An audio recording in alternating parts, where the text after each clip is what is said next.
I'm Don Nelson. Here are your top headlines. Some 10,000 Sparklight cable television, internet, and phone subscribers in Boise are still without service after a fiber optic line was cut. The line is located along Federal Way in southeast Boise. Something officials don't yet know what it was. Snagged and broke the overhead line about 3:30 this morning, knocking out service to a wide area.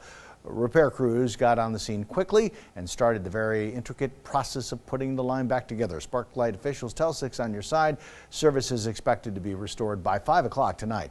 Idaho has signed a landmark deal with the Department of Energy that will now allow research quantities of spent nuclear fuel into the state. This after the state tried for years to block such shipments.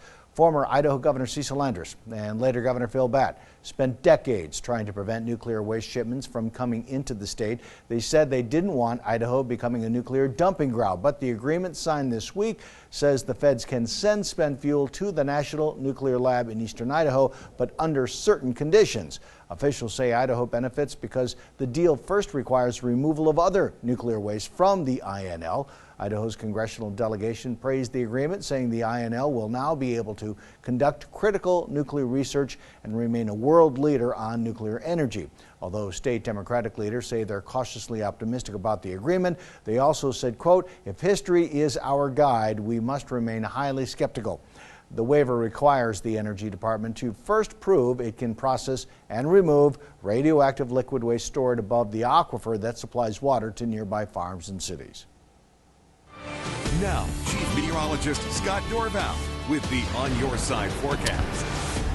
All right, folks, temperatures have been not changing over the past few days. Similar conditions are likely for the next few days. 56 degrees right now in Boise, 51 in the McCall area. See 51 also up in the mountains. Some high cloud covers coming and dimming that sun a little bit. Plus, we also have that air stagnation advisory reissued for the Treasure Valley and southeast Oregon as well, as those high clouds continue to stream on in slowly. Well, those clouds will just move on through. There's no precipitation with it. High pressure has been blocking all the storm. So my extended forecast, there you go. Near 60 right into the weekend. A few more clouds will come in for Saturday into Sunday as well. And then still, as we go into next week, we may have some cloud cover Tuesday with a storm trying to come into northern Idaho. I just don't think it's going to have much of an effect on much of the state. I'll have another update coming your way right here shortly.